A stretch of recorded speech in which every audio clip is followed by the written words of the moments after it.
कि लहरों से डरकर नौका पार नहीं होती, कोशिश करने वालों की कभी हार नहीं होती। हॉरिजेंटल प्रोजेक्टाइल मोशंस आपके पास रहेगा। हॉरिजेंटल प्रोजेक्टाइल मोशंस के किसी वर्टिकल टावर एच से आपने किसी ऑब्जेक्ट को हॉरिजेंटल वेलोसिटी यू से प्रोजेक्ट करा तो उसका पाथ इस प्रकार से होगा। यहां पर आपको हॉरिजेंटल वेलोसिटी यू दी है, वर्टिकल वेलोसिटी इसकी 0 हो जाएगी। उस समय इसके जो फार्मूले बनते हैं, time to reach at ground तक पहुंचने के लिए जो टाइम लगता है वो टाइम लगता है t is equals to under root of 2h by g. बिल्कुल फ्री फॉल के समय जो टाइम लगता है वही फॉर टाइम आपको यहां लगेगा। लेकिन उसके पहले जो इक्वेशन ऑफ ट्रेजेक्टरी बनती है, इक्वेशन ऑफ प्रोजेक्टाइल पार्टिकल बनती है, वो यहां से बनती है आपकी इक्वेशंस कि y is equals to half of g x square by u square. यहां पर जो प्रोजेक्टाइल मोशंस हैं उस प्रोजेक्टाइल मोशन की आपके पास जो इक्वेशंस ऑफ ट्रेजेक्टरी है वो है y is equals to x tan theta minus 1/2 g x square u square by cos theta. आप जैसा जानते हैं कि हॉरिजेंटल डायरेक्शन में आपने वेलोसिटी को प्रोजेक्टाइल किया है तो उसका वर्टिकल कंपोनेंट आपका वी वाई ऑफ इनिशियल 0 होगा।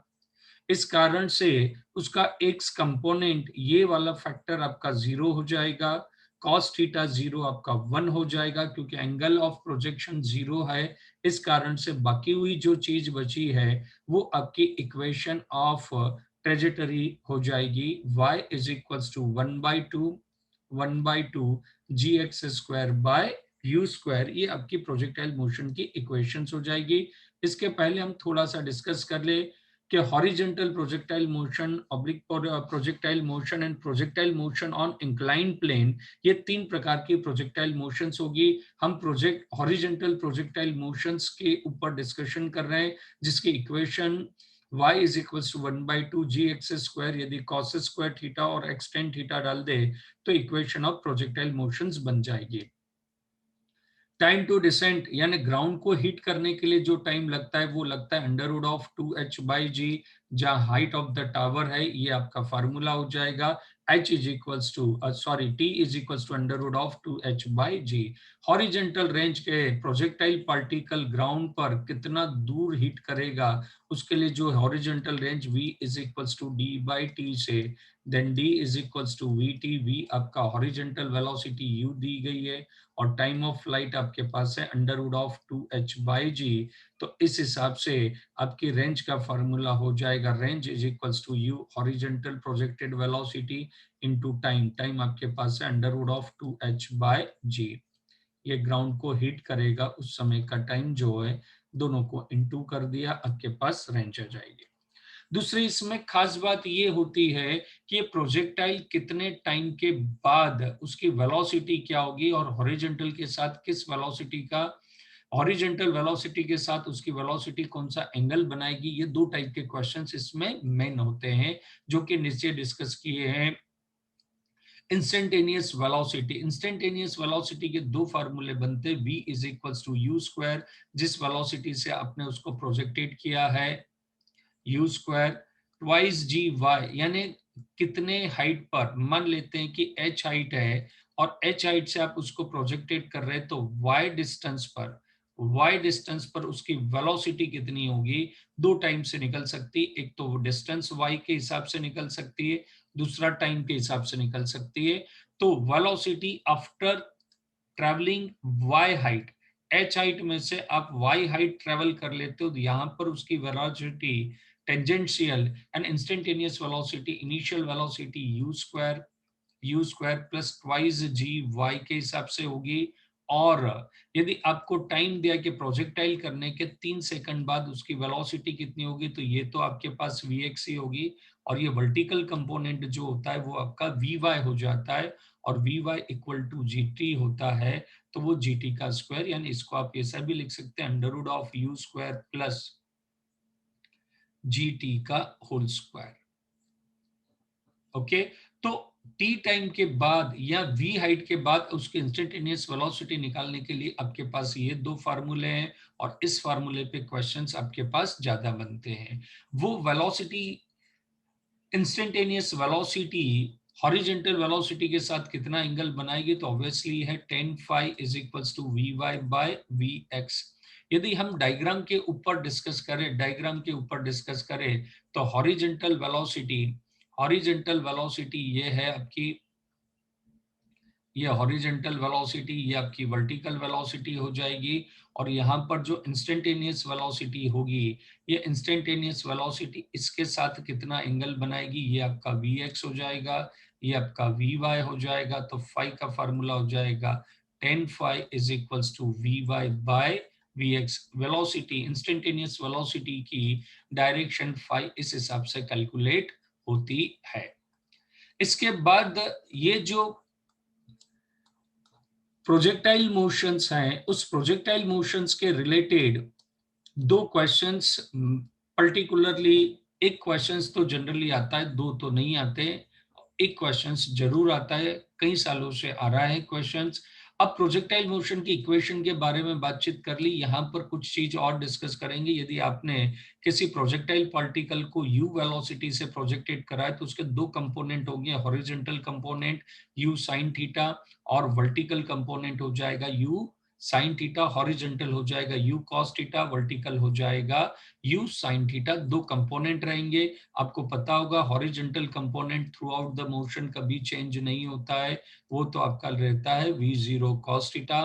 वर्टिकल कंपोनेंट मैक्सिमम हाइट तक अप रहता है, मैक्सिमम हाइट पे 0 बनता है और उसके बाद वो वर्किंग करेगा वर्टिकली डाउनवर्ड।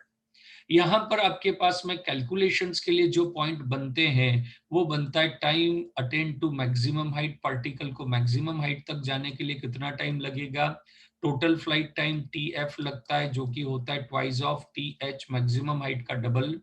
मैक्सिमम हाइट आपको फाइंड करनी रहती है और उसके बाद उसकी हॉरिजॉन्टल रेंज हमें R फाइंड करनी होती है। तो इनके फार्मूले बहुत सिंपल से हैं, सारे फार्मूले एक ट्रिक से आप याद रखेंगे तो सारे फार्मूले याद हो जाएंगे।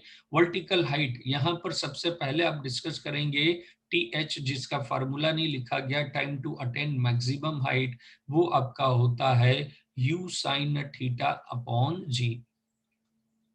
तो यहां से यहां तक जाने का टाइम जितना लगेगा उतने ही टाइम में वो डाउनवर्ड आएगा, यानी टोटल फ्लाइट टाइम आपका जो हो जाएगा twice of time attain to maximum height. यानी इस फार्मूले के साथ यदि 2 का आप इनटू कर देते हैं तो आपके पास फार्मूला हो जाएगा total flight time t is equal to twice u sin theta by g। उसके बाद मैक्सिमम हाइट का फार्मूला हो जाएगा u square sine square theta upon 2g। Maximum height u square sine square theta upon 2g। और range का formula हो जाएगा आपके पास, range r is equals to हो जाएगा u square sine 2 theta upon g, sine 2 theta upon g। ये आपके रेगुलर 3 फार्मूले हैं और उसके साथ में इक्वेशन ऑफ प्रोजेक्टाइल पार्टिकल खास ध्यान रखेंगे। यहां पर मैं एक चीज और डिस्कस करूंगा कि आपके पास टोटल फ्लाइट टाइम का formula t is equals to twice u sine theta by g. Exam में जो क्वेश्चन आएगा u साइन थीटा को आप क्या बोलेंगे, uy कहते हैं। तो इसका फॉर्मूला uy यानी इनिशियल वेलोसिटी का y कंपोनेंट अपॉन g आपका एक फार्मूला बनता है। उसी हिसाब से साइन 2 थीटा को आप लिख सकते हैं twice sine theta cos theta. तो इसका एक और फार्मूला बन सकता है u स्क्वायर्स की जगह u sine theta upon u cos theta upon g।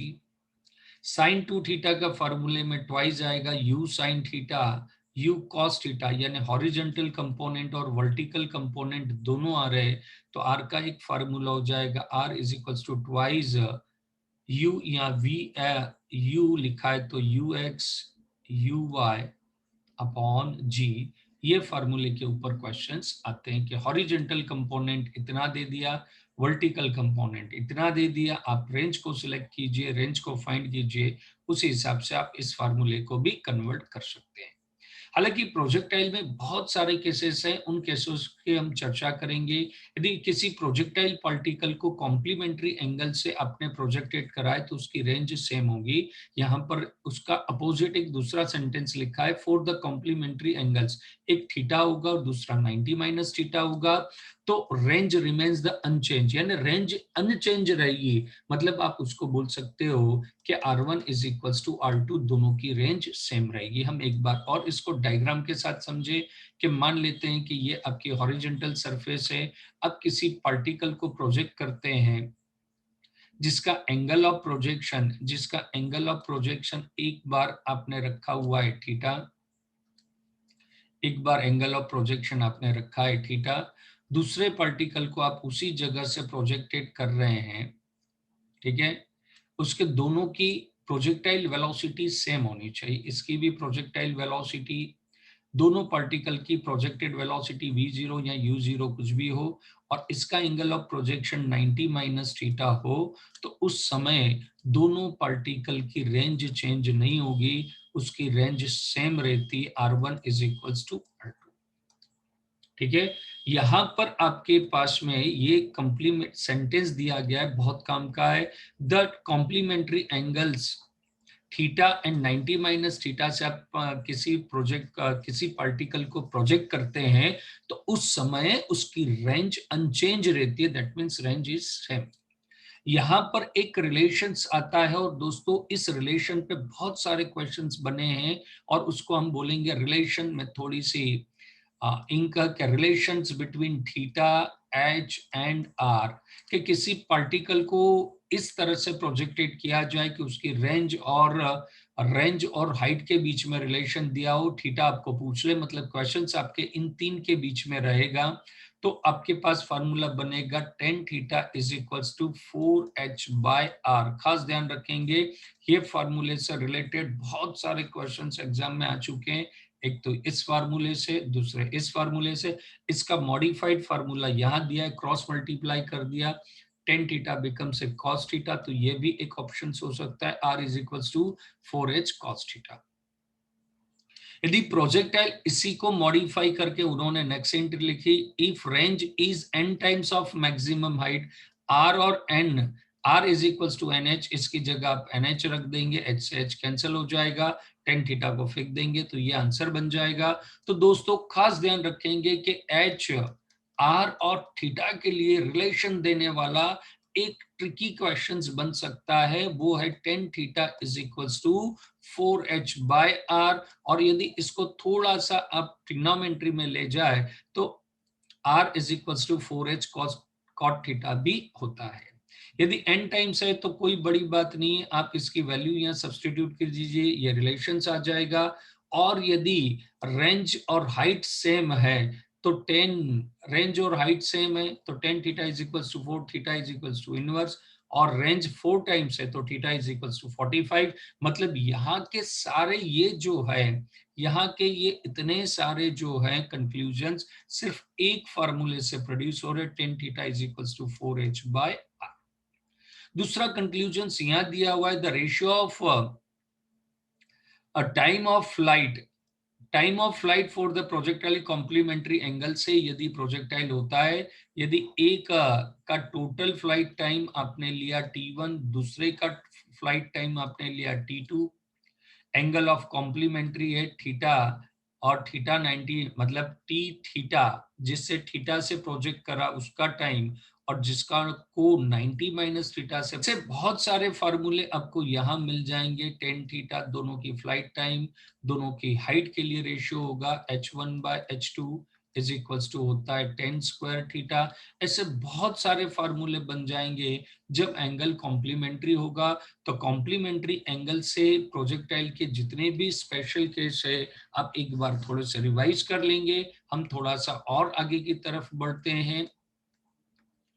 ये जो projectile motion on the incline plane वैसे पढ़ के जाना चाहिए, लेकिन आज तक इसके ऊपर नीट में क्वेश्चंस नहीं आया, जी में जरूर आएगा। एंगल ऑफ इंक्लाइनेशंस आपको अल्फा दिया हुआ है, एंगल ऑफ इंक्लाइनेशंस आपको अल्फा दिया गया है, और इस इंक्लाइनेशन एंगल पे थीटा एंगल से आप किसी ऑब्जेक्ट को प्रोजेक्टेड करते हैं तो सारी चीज वही बनती है। ये एंगल अल्फा है तो यहाँ पर भी अल्फा एंगल बनेगा ग्रेविटी के साथ। वर्टिकल कंपोनेंट, हॉरिजॉन्टल कंपोनेंट कभी चेंज नहीं होता है वगैरह। ए एक्स नेगेटिव साइन अल्फा होगा, ए वाई आपका माइनस जी कॉस अल्फा होगा। और इसके जो फार्मूले हैं वो फार्मूले में थोड़ा सा ट्रिकी, आप याद रखिए, इसमें बहुत बड़ा क्वेश्चन नहीं बनेगा। देखिए इसमें टाइम के लिए क्या फार्मूला था, t u sine theta upon g, तो यहाँ का फार्मूला भी हो जाएगा t u sine theta upon g incline angle cos alpha add कर दीजिए, उसी हिसाब से हाइट का भी आपका फार्मूला हो जाएगा। हाइट है u square sine square theta upon 2g, तो वो फार्मूला तो रहेगा you square sine square theta upon 2g, और उसके साथ में आप कॉस अल्फा ऐड कर दे। मतलब आपके जो प्रोजेक्टाइल मोशन के ये दो फार्मूले हैं, उस फार्मूले के डिनोमिनेटर में यदि आप cos theta and incline plane के एंगल का अल्फा से डिवाइड कर देते हैं तो टाइम ऑफ फ्लाइट और मैक्सिमम हाइट आ जाएगा। हॉरिजॉन्टल रेंज का फार्मूला आप इस प्रकार से देख सकते हैं। उसके बाद के क्वेश्चंस बहुत ही रियर केस में आते हैं जो कि इन फार्मूले को आप याद ना रखें तो चलेगा। हॉरिजॉन्टल रेंज का फार्मूला थोड़ा सा देख लीजिए, ट्रिक के साथ में याद रख लीजिए। यहां से आने वाले क्वेश्चंस आपके लिए बहुत ही ज्यादा महत्वपूर्ण बनते हैं। इसमें दो चीज और डिस्कशन करना बाकी रह गई कि आप यदि किसी ऑब्जेक्ट को प्रोजेक्ट करते हैं तो उसके प्रोजेक्टाइल पाथ में मैक्सिमम हाइट के अलावा जितनी भी हाइट आती है आप 2 बार अचीव करते हैं।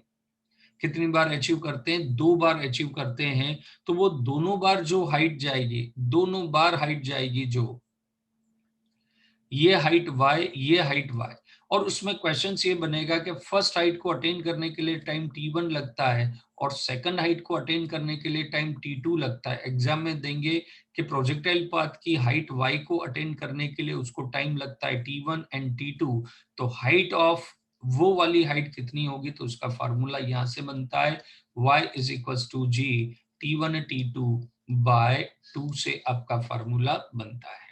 क्या फार्मूला बनता है आपका, y is equals to g t1 t2 by 2, और टोटल फ्लाइट टाइम पूछे तो जो फार्मूला यहाँ लिखा नहीं है t1 plus t2 total flight time हो जाता है। ठीक है, तो यहां से यहां तक का टाइम t1 है, सेकंड वही हाइट को अटेन करने का टाइम t2 है। तो ये हाइट आपको फाइंड करनी हो तो सीधा सीधा फार्मूला है y is equals to g t1 t2 by 2, दो हाइट h1 h2 के लिए, और ये टाइम का फार्मूला लेंदी है, इसे याद ना करें तो चलेगा। और याद रहने की आपकी कैपेसिटी अच्छी है तो एक बार नजर मार के आप याद कर लीजिए। मेन क्वेश्चन यहाँ से बनेगा, खास ध्यान रखिए, tan theta is equals to 4h by r। दोस्तों तो आज का सफर हम यहीं रुकेंगे। इसी प्रकार के और वीडियोस देखने के लिए ब्रेन मैप क्लास 11th के बाद 12th की भी सीरीज ऑलरेडी अपलोड हो चुकी है। यदि आपने हमारा सीएम फिजिक्स का चैनल सब्सक्राइब नहीं किया है तो कीजिए और अपनी फिजिक्स को बूस्ट कीजिए। नेक्स्ट एपिसोड तक के लिए मिलते हैं। जय हिंद, नमस्ते।